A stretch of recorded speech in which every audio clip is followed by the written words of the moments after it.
এক দেশে এক অতিশয় কৃপণ লোক বাস করত।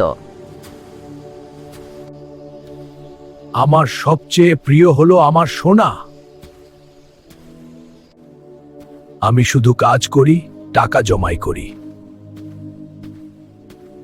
সে সারা জীবন কঠোর পরিশ্রম করে অনেক সোনার মোহর জমিয়েছিল।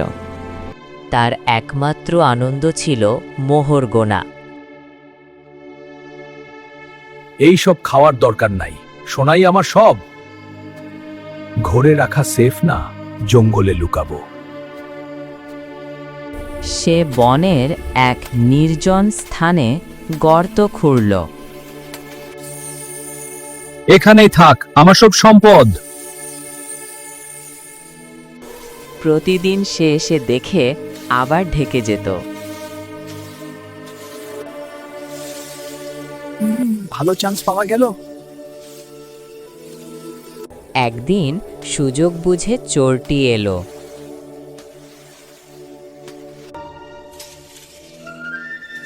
আজকে আমার দিন। গর্তে সে পাথর ভরে দিল। চলো আমার সোনা দেখি।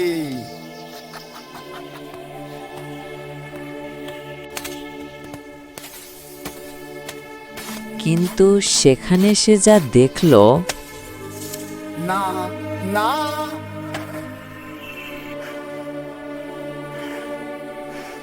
সে কান্নায় ভেঙে পড়ল। কি হয়েছে ভাই?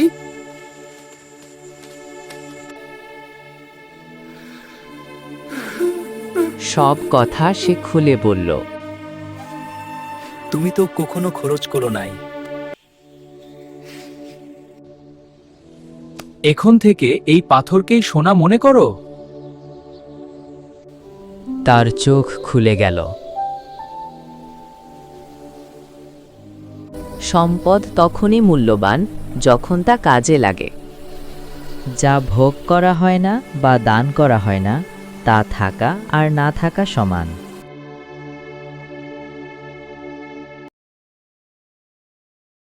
জ্ঞান কখনো কখনো আসে বইয়ের পাতা ছিঁড়ে নয়, জীবনের আঘাত ছিঁড়ে। এই সব কিতাব আমার অনেক বছরের পরিশ্রম। হঠাৎ করেই বিপদ নেমে এলো। অ্যাটাক! সবকিছু নিয়ে নাও।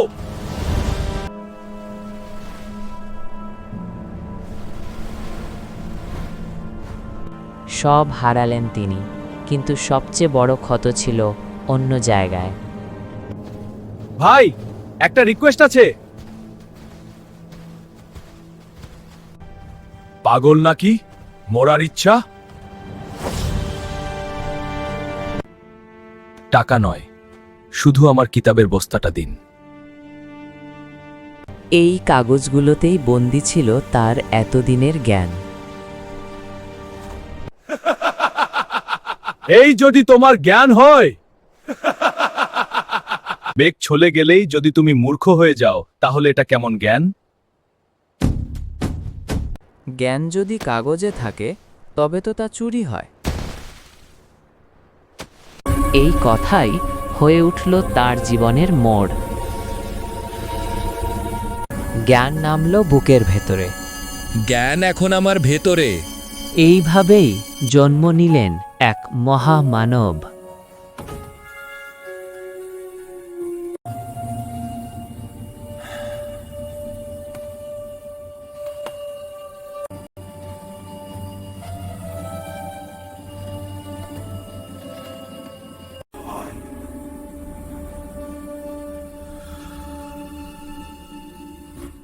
আল্লাহ যাকে চান তার মুখ দিয়ে হেদায়েত দেন।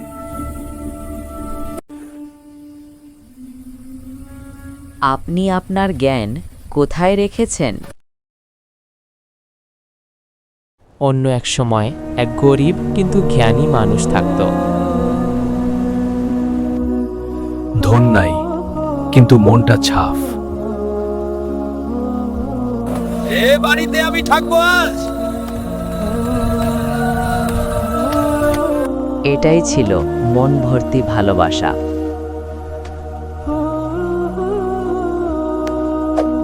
মনে যা থাকে রুচিও তাই। তুমি দার্শনিক নাকি রান্না ভুল?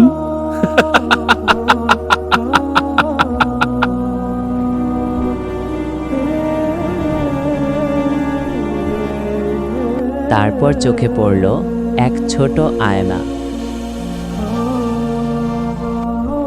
এই আয়না দিয়ে কি দেখো? মুখটা না, মনটা দেখি। মন আবার দেখা যায় নাকি?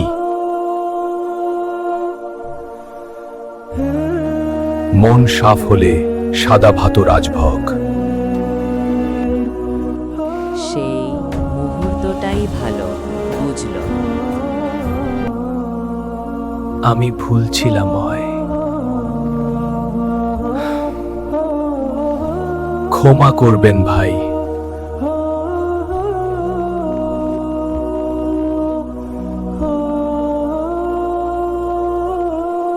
শুক্রিয়া শিখলে সব পূর্ণ।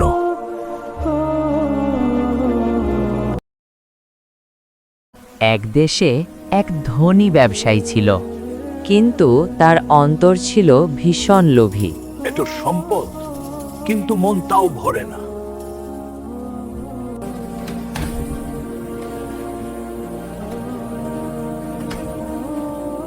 লোকেরা দরবেশের গল্প করছে। পাহাড়ে এক দরবেশ আছে, তার দোয়া পেলে আমি আনলিমিটেড ধনী হব।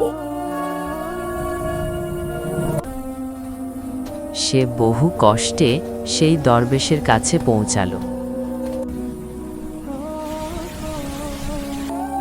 হে ভাই, তুমি কি চাও? হুজুর, দোয়া করেন যেন আমি কখনো গরিব না হই। সব সম্পদের সাথে কৃতজ্ঞতা থাকতে হবে। দরবেশ দোয়া করলেন। আমি রাজি হুজুর।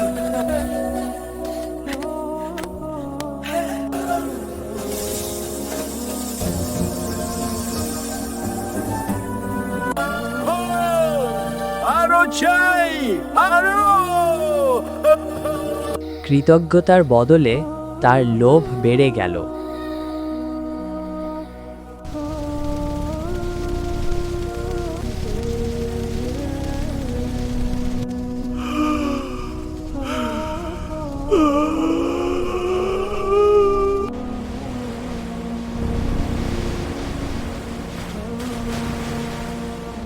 অল্প সময়েই সে নিঃস্ব হয়ে পড়ল। লোভ মানুষের বরকত কেড়ে নেয়।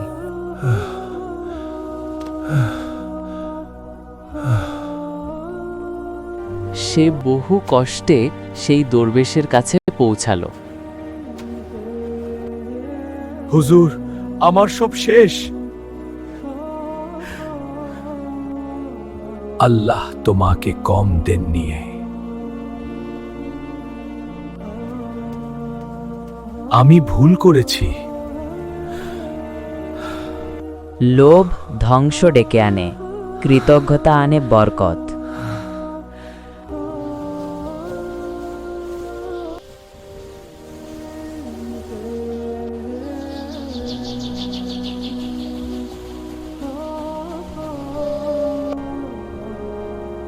বন্ধুরা, চ্যানেলটি সাবস্ক্রাইব করে পাশে থাকুন।